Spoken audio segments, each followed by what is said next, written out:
Georgia, Georgia,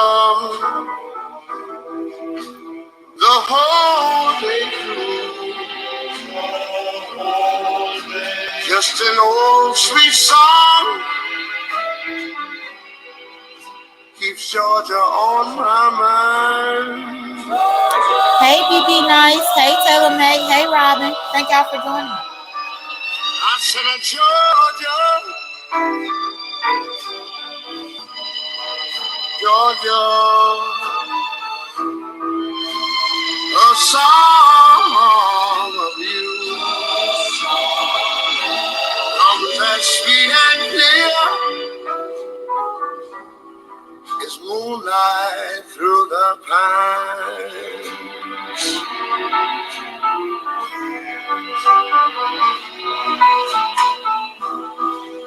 Other arms reach out to me,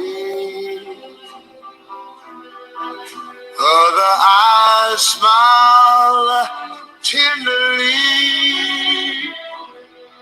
Still in the peaceful dreams I see, the road leads back to you. I said, Georgia,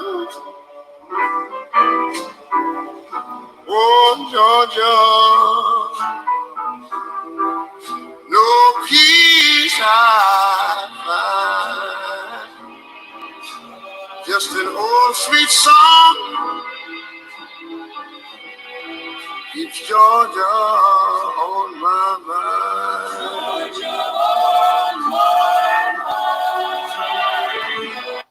What is good, y'all? What is going on, everybody?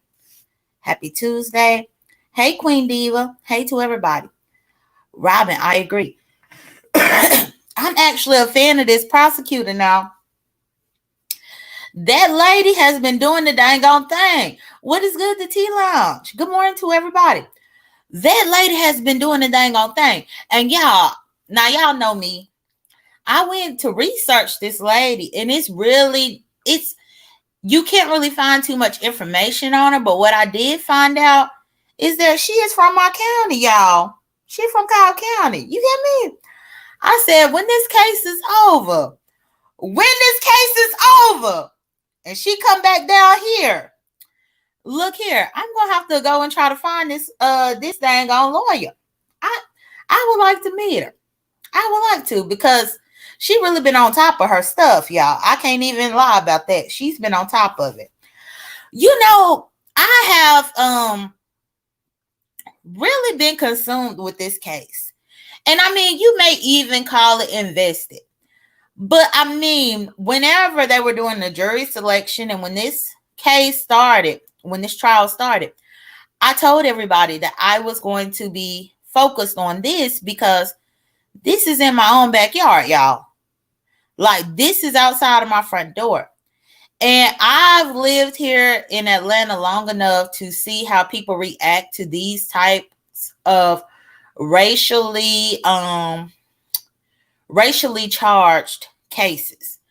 And when I tell you that Atlanta, they don't take too well to these types of things, especially if people don't get it right. So that's why I'm saying, Georgia, please get it right. Like, I think where that trial is happening in Brunswick, I think that's probably like 3 or 4 hours away from me. But at the same time, everybody has still been focused on what's going on there. Because depending on how this verdict goes, it will truly set a precedent to what people think they can and can't do. Hey, Shelby, good morning. Because we have to really think about this. People are like, oh, it's just another case. No, because when you really look at things in hindsight, you have to wonder if this would have even happened if they would have gotten George Zimmerman for what he did. Of course, Florida is a different state. But I do believe that whenever the legal system allows people to go free with things like this, it emboldens the next racist. It emboldens the next person to think that they could do it. And I firmly believe that with George Zimmerman hunting somebody down, talking about neighborhood watch and all this, and killing somebody, I feel like the fact that he was let go in Florida the way he was, that emboldened these three men to do what they did. People have compared it to a modern day lynching. They said that, you know, how they hunted this man down and he was running for his life and all this. And then for me to even see that even when the man tried to run for his life, they are still trying to say that he didn't try hard enough to get away. It's crazy to me how they can turn around and make you become the villain when you are the victim. It's insane to me how they can say that you didn't do enough, or even try to demonize you and vilify you even in death. This has been a crazy case. I've watched it every step of the way. You know, whenever I had time to be able to see what's going on. And as far as that prosecutor,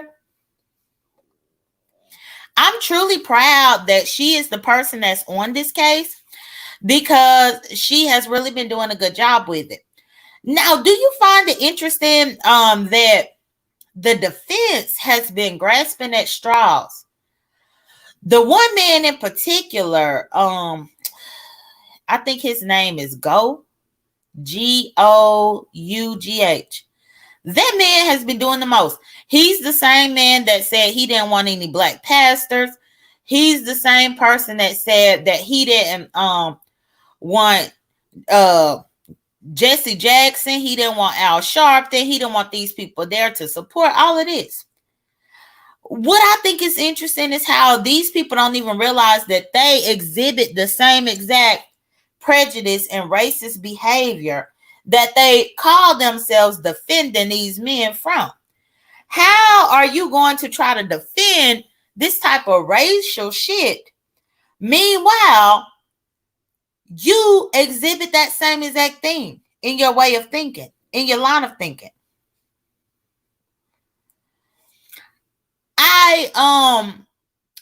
I struggle with this because I just really hope that Georgia gets it right. I hope they do. And then, it led me to believe, well, what is right? What is right? When we see so many cases like this happening time and time again, y'all, it sometimes makes us question, well, what is right? I honestly believe that a guilty verdict for all three would be right. But what is right? When you are faced with so much of this on such a regular basis, y'all, sometimes it gets you to the point to where you question your own sanity and what you think is right and what you think is just. This weekend, I was on Houston Bread's channel and we discussed some of this stuff briefly. And she was telling me that, sometimes you can't really even think about what is right because the justice system was never here for us in the first place, which is true.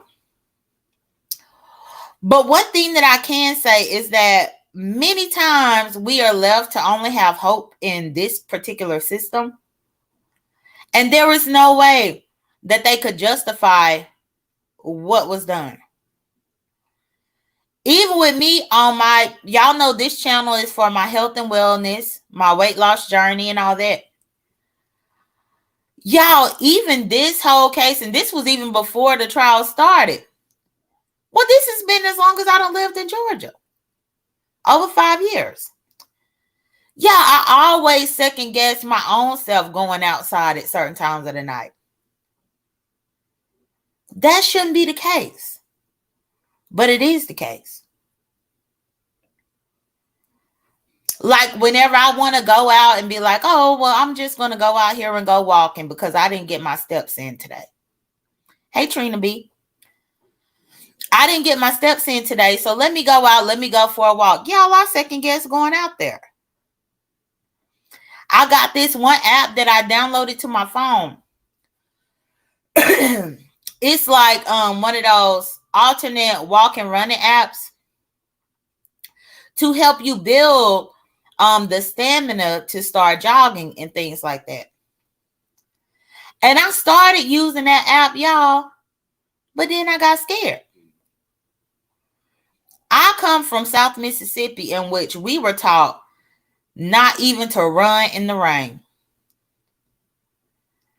Even if it was raining outside, you better not run to that car. Even if you coming out of a store and it's pouring down raining, you better not run. Because as soon as you start running, people going to think you running because you got something or you stole something. Or you trying to get away from something. Y'all, this is what I was taught. I remember being a little girl and going into the convenience stores. And I was taught to never be in the store with my hands up in my pockets. Don't put your hands up in your pockets because they might think you put something up in your pocket. I remember being a very young girl, easily 5 or 6 years old, knowing that whenever I was up in anybody's store, because a lot of the stores from my hometown were like family-owned businesses. A lot of them were primarily owned by white people.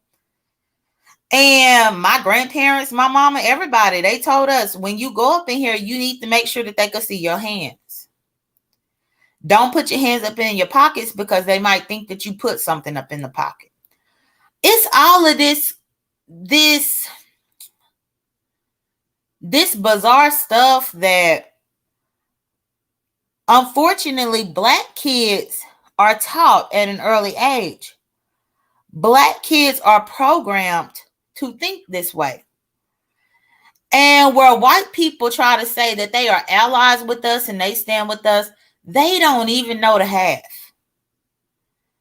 They don't know the half about it. How you are cautious about everything.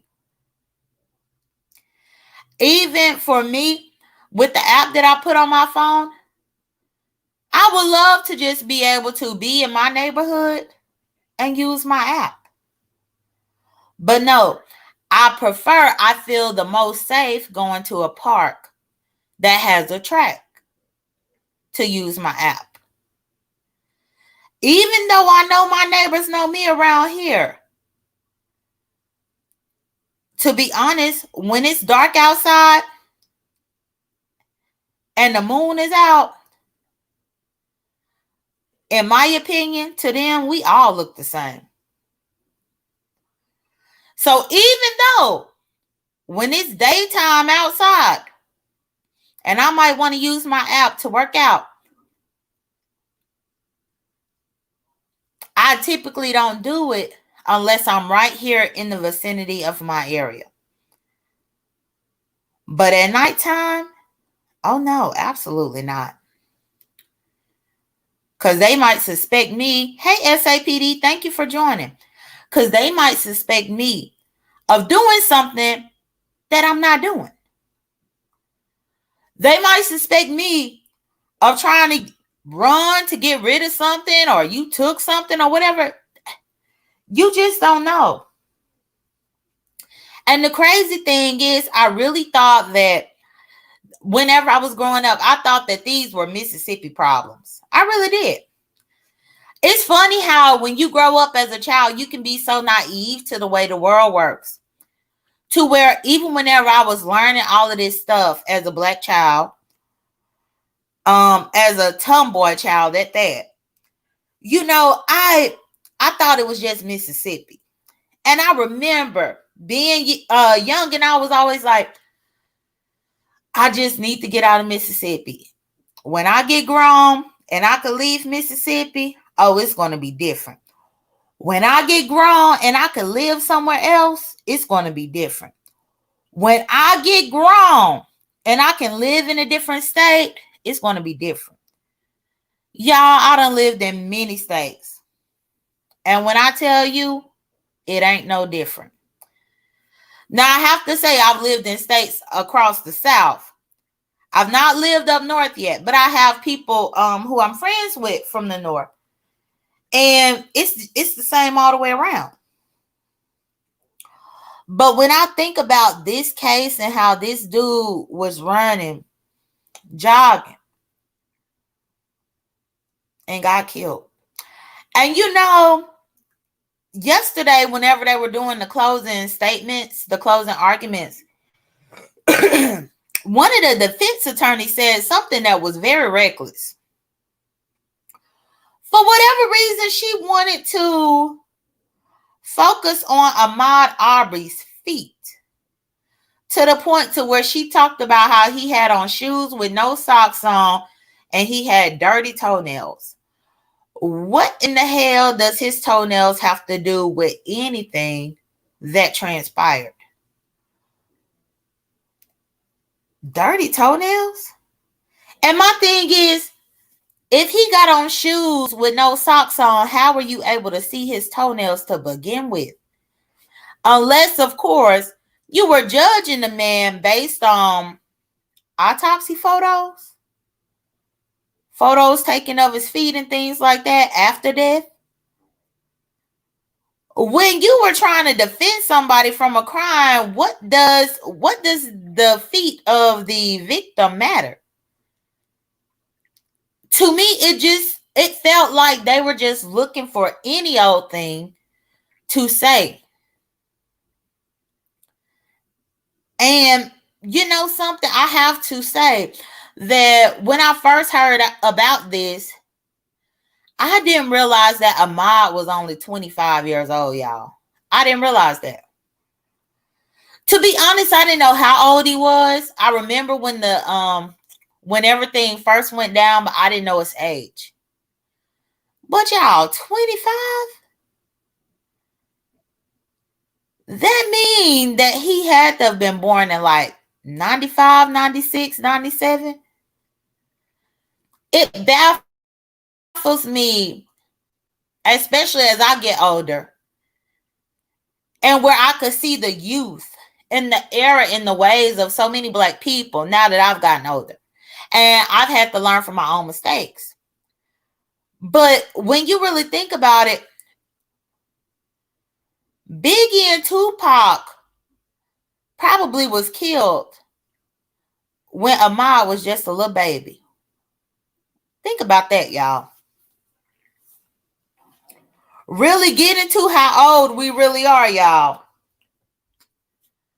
When I sit there and I think about, this man probably wasn't even alive to see Biggie and Tupac. And now they done killed them. And then I sometimes sit back and I wonder, what would Tupac say about this, y'all? I don't know why I put Tupac on somewhat of a pedestal. I know that he was a sinner just like me and you. I'm aware. But I be putting Tupac on a pedestal because I be like, what would Tupac say about this? Y'all, anytime something crazy happens, especially to Black people, my first thought is, dang, what would Tupac say? What would he say if he knew?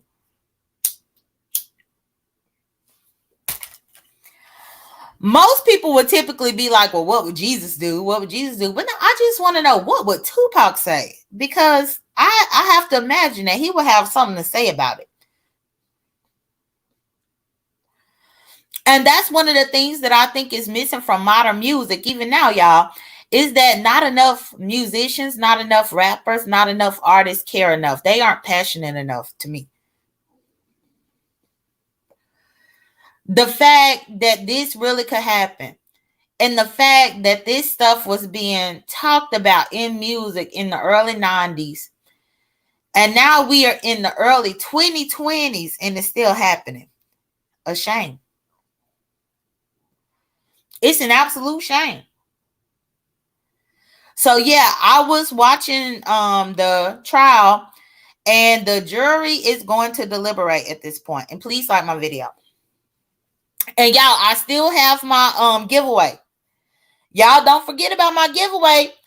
I'm giving a Thanksgiving Day gift for the people who share out my live the most. And y'all, I'm still trying to figure out how I'm going to really do this, because I don't come live enough on this channel. I need to start coming more often.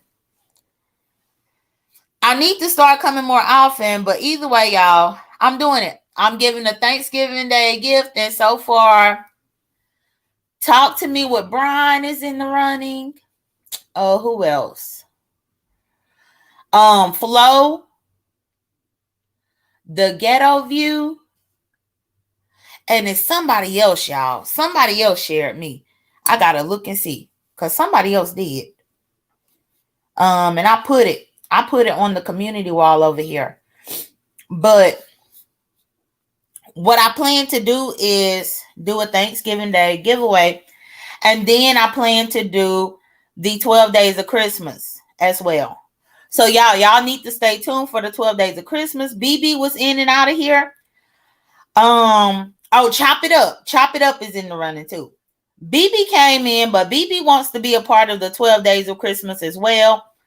I'm not sure how we're going to do the collaboration, but I told her that I was going to get in touch with her. So hopefully once we get Thanksgiving out the way, I will be able to touch bases with her to see how she wants to do it.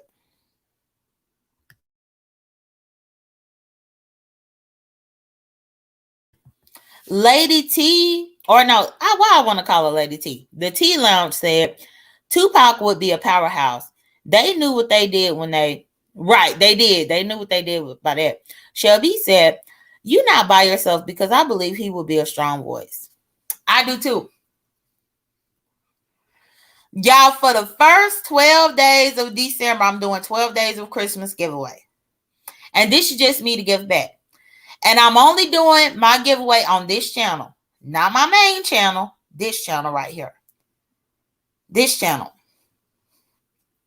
So definitely let people know and things like that.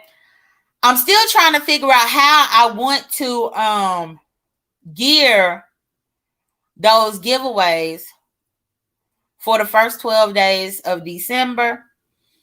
I'm trying to figure out what I want to do. Like, I don't know if I want to do like some type of trivia thing for y'all. I don't know if I want to do some type of scavenger hunt on the community wall. I don't know what I want to do.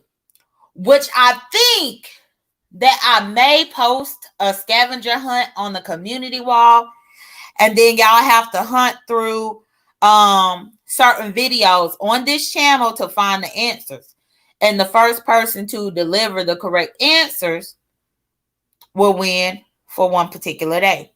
That's what I'm thinking I'm going to do.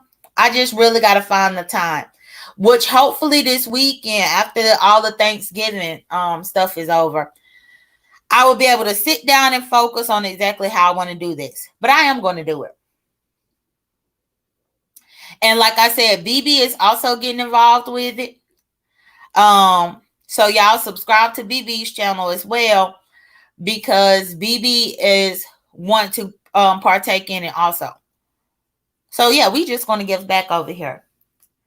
But yeah, back to the whole Ahmad thing. Y'all, I really just hope Georgia gets it right, because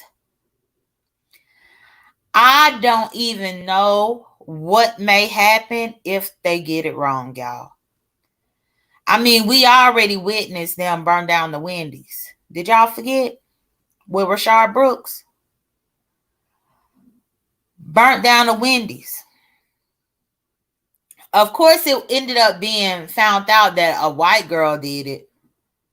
But even still, that was chaotic. That put people out of work.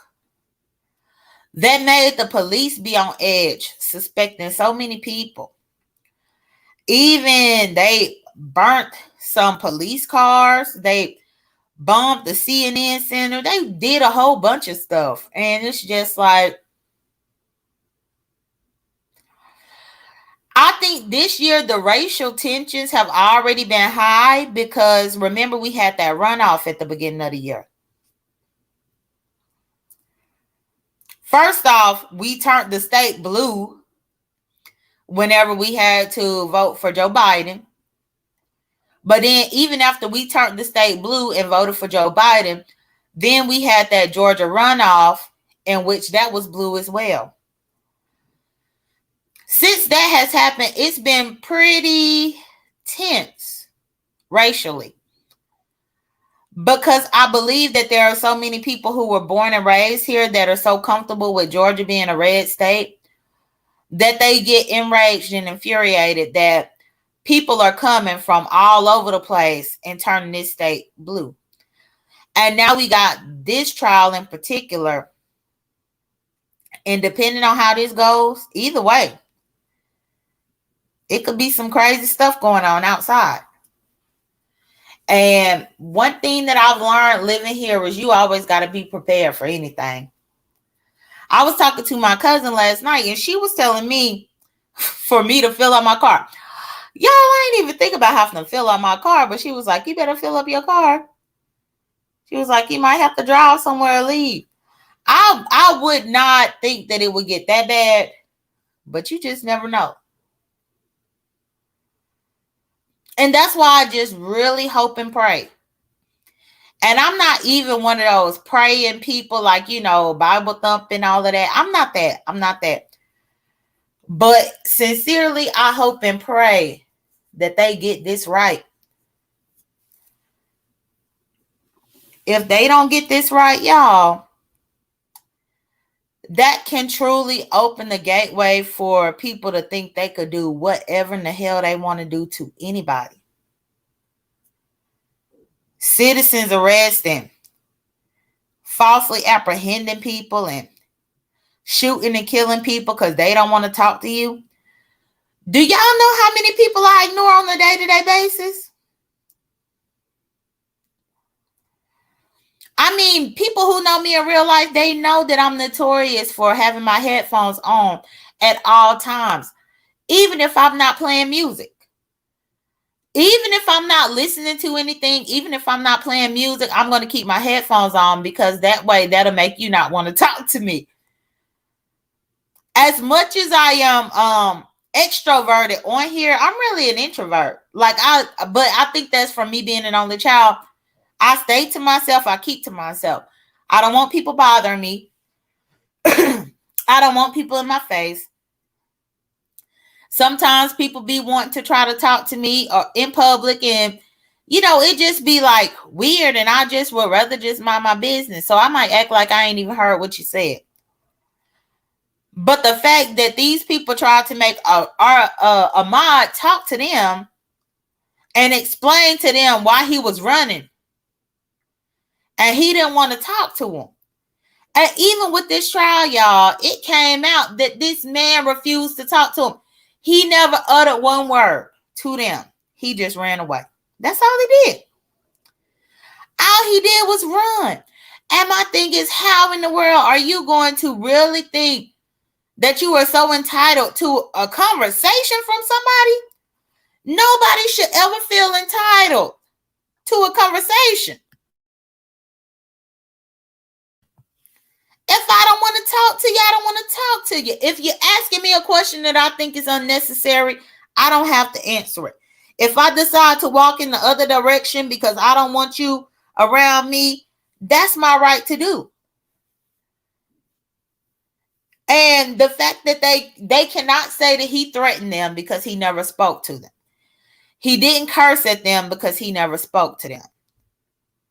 He didn't admit to committing any crime because he never spoke to them. He simply ran. They cornered him up one road. He turned around and ran the other way. They cornered him up again. He turned around and ran. He never spoke to them. And he didn't have to speak to them. And this is my thing too. Y'all, let's be real about it. What if Ahmaud Arbery couldn't even speak? This is the shit that really bothers me with shit like this. Because it's almost like certain white people feel like Black people are not even entitled to have a disability in which they might be mute. What if he was a mute man who could not speak? So you rolled up on him trying to ask him questions.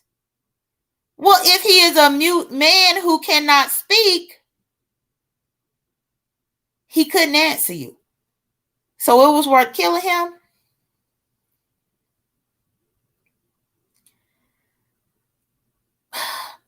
See, if I was a lawyer, I would have brought that up. Because that was one of the things that was really touching my spirit. Because I'm just like, what if he didn't even have the ability to speak? What if he wasn't capable of speaking? What if he wasn't capable of answering the questions? What if he had a mental handicap in which he was not able to speak to you in the way that you thought that he should speak to you? What if he had a comprehension problem? So all he saw was white men following him in a pickup truck, but he couldn't comprehend or hear what they were saying. What if? Hey, Peaceful Journey. What if? Is that still worth shooting and killing him?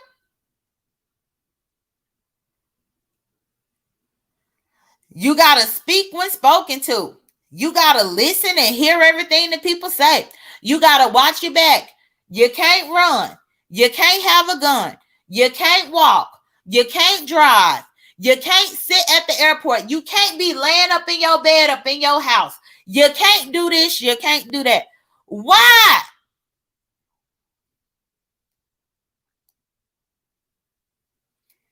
Why? You can't run when it's raining outside.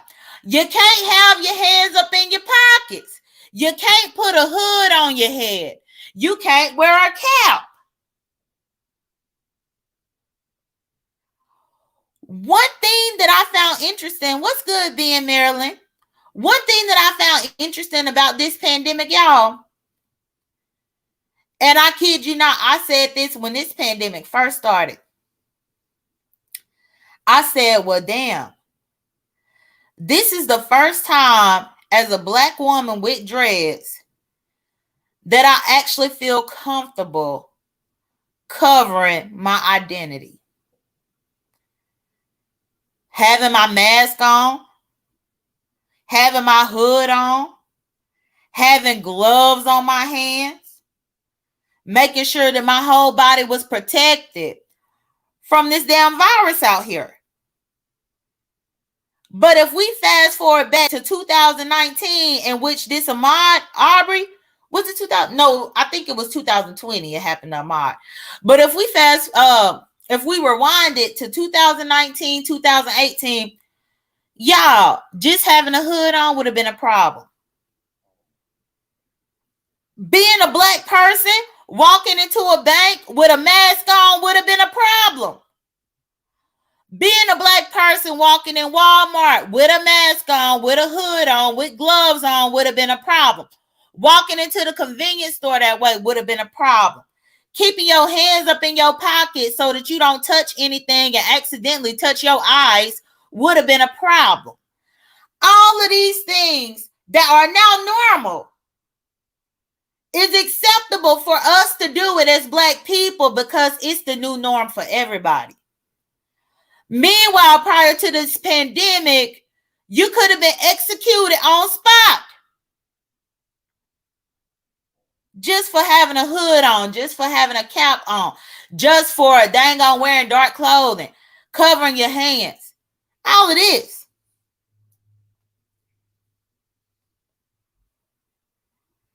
Like, this whole pandemic really has shown me a lot.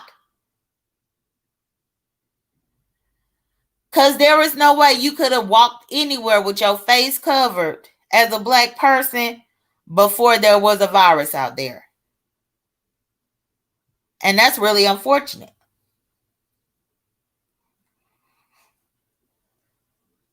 And then again, I just go back to whenever I was a little girl growing up in South Mississippi, and I was just like, when I get grown and I leave Mississippi, oh, it's going to be different. And hell, now I'm here in Georgia. I'm here in Atlanta. And it's still the motherfucking same. And now a jury is deliberating. And I would be lying if I said that I felt confident that they were going to make the right decision, y'all. But I don't feel confident. I believe that the prosecutor did her job. I believe she showed out. but I don't feel confident. I don't feel confident.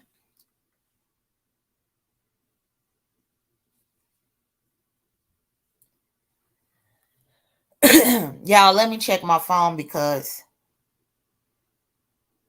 my order out there. Y'all, I'm going to have to let y'all go here in a couple of minutes. Y'all, my order is out there. So, at first I was thinking that I was going to go home for the holiday. But I think I had told my cousin, either I'm coming home for Thanksgiving or I'm coming home for Christmas, but I ain't coming home for both. And so, I'm not going to do Thanksgiving. So I'm probably going to go home for Christmas. But either way, y'all, I had to order my Thanksgiving food, y'all.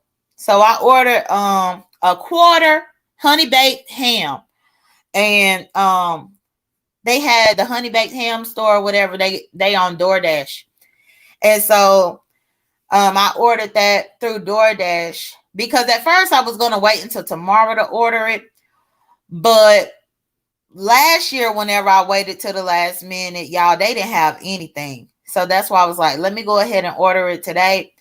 And so they just dropped that off at my door. So I'm going to get off here to go get my stuff. Otherwise, somebody going to go out there and get my stuff. Luckily, I live in a safe neighborhood, so I don't have to worry about all of that. But you never know. But yeah, I say all that to say, y'all, the jury is deliberating. I hope and pray they make the right decision. I feel sorry for the mama and the daddy of Ahmaud Arbery. Yeah, it's cooked tailor-made. What I plan to do is just put it in the refrigerator and then I'll put it in the oven on Thanksgiving Day just to warm it up. But yeah, they deliver it already cooked. It's cooked. So I just have to reheat it. And that's the thing. You could get a whole ham. You could get a half a ham. You could get a quarter of a ham. What I plan to do is probably just take my quarter of it, eat some of it on Thanksgiving, and then I'm going to freeze the rest and then save it until Christmas. Because, you know, when you freeze it, then all you have to do is just take it out of the freezer for Christmas, and then you got your Christmas. So that's what I'm thinking I'm going to do. Oh, yeah, tailor-made. You said it wouldn't make it to Thursday around here. Shelby, it's crazy. The only time I even eat ham is for Christmas or Thanksgiving, and that's normally whenever I'm home. I don't eat pork. I don't eat pork like that. I typically will eat turkey, but the thing that I've noticed about turkey is sometimes turkey is just too dry for me. So that's the only reason why I didn't go the turkey route, because sometimes it's just too dry for my liking. If I ain't got no cranberry sauce or something to put on the dang on turkey, it be dry. So yeah, I'm just trying to keep it simple. Like I feel like I can make my own side dish to have with my ham. Whether I decide to do some green beans, or if I decide to do some collard greens, if I decide to put some cabbage up in the Instapot, whatever. I'm going to have my ham, my honey baked ham, and my side dish. And then also with the honey baked ham store that I ordered from y'all, side dishes too. And so I bought a side of sweet potato souffle that's frozen. And I got to put it in the freezer. But then on Thursday, once I'm ready to prepare, I just got to put the sweet potato souffle up in the oven. And then now I got a little sweet potatoes. You know, keep it simple. But yeah, I just wanted to come on here. Again, I'm going to do my Thanksgiving Day giveaway. I'm trying to decide if I want to wait. I think what I might do, I think I'm going to do it on Black Friday, y'all. That's what I believe. Because I know Thanksgiving Day, everybody is going to be busy and stuff like that. Not going to be on the live or online. So I think I'm going to try to be consistent and come live on here again tomorrow. And then after I come live on here tomorrow, then I probably won't come back live on here until Friday to do my Thanksgiving Day giveaway. And then we'll kind of just go from there. But either way, y'all, I appreciate y'all for joining me. Thank y'all so much for the support. For my gracious moderators, thank y'all so much. I appreciate y'all and everything y'all do. And, you know, for the people that share my video, thank you. For all of the support, thank you. Oh, yeah, be in Maryland. Definitely check it out. I was talking about this in Ahmaud Arbery because I'm right here in Georgia where it's all going down. And you could feel the tension in the air. You could just feel the tension in the air. How the old folks used to say you could cut the tension with a knife. You can cut it with a knife, y'all. So, yeah, we just going to wait for this deliberation. It would be nice if they reached a verdict before Thanksgiving. But, y'all, I'm almost willing to bet that we might not have a verdict on this until next week. So, we'll just have to wait and see. And either way, I'll come back to y'all once I do know what's what. And we'll go from there. But y'all, thank y'all for joining me. Y'all have a great Tuesday, terrific Tuesday. I'm going to try to come back on here again tomorrow on this channel. Y'all take care, be blessed, don't stress, and y'all be safe. Bye.